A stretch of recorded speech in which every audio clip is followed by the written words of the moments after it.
चलिए आज बात करते हैं एक ऐसे मामले की जिसकी कहानी उसके चौंकाने वाले अंत से शुरू होती है।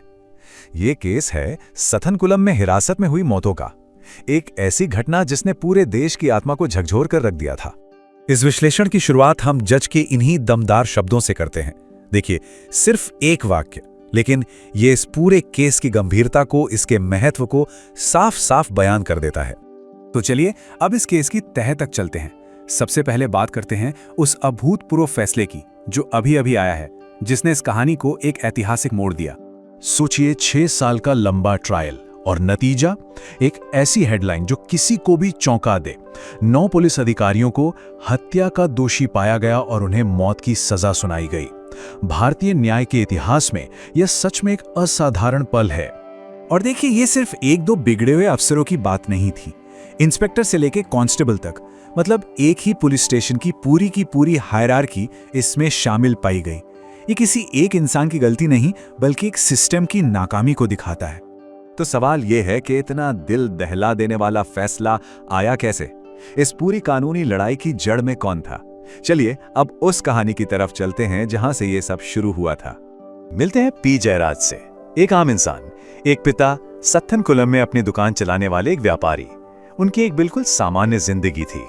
और ये थे उनके बेटे जे बेनिक्स, एक नौजवान जो अपने पिता के साथ काम करता था। ये दोनों ही अपने समाज का, अपने समुदाय का एक सम्मानित हिस्सा थे। अब यहीं पर यह पूरा मामला एक बहुत ही भयावह मोड़ लेता है। जरा सोचिए, एक तरफ थी एक छोटी सी मामूली सी गलती, दुकान को बस कुछ मिनट ज्यादा देर तक खुला रखना, और दूसरी तरफ पुलिस का वो एक्शन जो किसी के भी होश उड़ा दे। ये जो गैप है ना, अपराध और सजा के बीच का, यही इस केस का दिल है। देखिए कैसे कुछ ही घंटों में सब कुछ बदल गया। शाम को एक मामूली बात पर गिरफ्तारी होती है और फिर पूरी रात दोनों को बेरहमी से टॉर्चर किया जाता है। और सिस्टम की नाकामी देखिए, इतनी गंभीर चोटों के बावजूद उन्हें फिट बताकर जेल भेज दिया गया। अब जब यह खबर बाहर आई तो जाहिर है लोगों का गुस्सा भड़क उठा और यहीं से यह मामला एक लोकल क्राइम से बढ़कर एक नेशनल मुद्दा बन गया। कुछ ही घंटों के फासले पर एक बेटे और फिर एक पिता, दोनों ने पुलिस हिरासत में दम तोड़ दिया।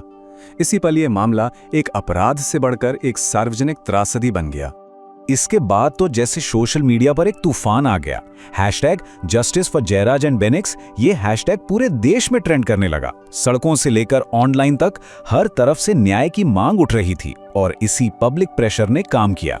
यहां मामले को दबाने की कोशिश साफ दिखती है। पुलिस ने कहानी बनाने की कोशिश की, कहा कि मौत बीमारी से हुई, लेकिन जो ऑटोप्सी रिपोर्ट सामने आई उसने सारे झूठ की पोल खोल दी। 30 से ज्यादा गंभीर चोटें, ये सच्चाई थी। तो इतना सब होने के बाद, इतना पब्लिक प्रेशर और इतने पक्के सबूतों के बाद न्याय का पहिया कैसे घूमा? चलिए अब उस कानूनी सफर को देखते हैं जिसने सच को सामने लाकर खड़ा कर दिया। ये लड़ाई मतलब सीधी नहीं थी। पहले तो मद्रास हाई कोर्ट ने दखल दिया, फिर केस गया सीबीआई के पास, जिन्होंने एक एक सबूत जोड़ा, 130 से ज्यादा गवाहों से बात की, 6 साल का लंबा इंतजार, लेकिन हर कदम इस केस को उसके अंजाम तक ले जा रहा था। इस केस को मजबूत बनाने में 3 चीजों का बहुत बड़ा हाथ था।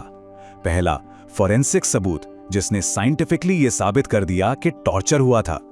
दूसरा, एक बहुत ही हिम्मत वाली महिला कांस्टेबल की गवाही, जिसने अंदर की पूरी कहानी बताई। और तीसरा, वीडियो सबूत, जिसने पुलिस के पहले झूठ को बेनकाब कर दिया। तो फैसला तो आ गया, लेकिन अब बड़ा सवाल ये उठता है कि इसका असल मतलब क्या है? क्या ये सच में न्याय की जीत है, या ये भारत में पुलिस सुधार की एक बहुत लंबी लड़ाई में सिर्फ एक मील का पत्थर है? इस नंबर को देखिए, 0। ये वो आंकड़ा है जो बताता है कि 2018 से 2023 के बीच हिरासत में हुई 2200 से ज्यादा मौतों के मामलों में कितने पुलिस वालों को सजा हुई। 0। और यही वो 0 है जो सथनकुलम केस के फैसले को इतना खास, इतना ऐतिहासिक बना देता है। ये उस ट्रेंड को तोड़ता है जहां ऐसे मामलों में न्याय की उम्मीद लगभग खत्म हो जाती है।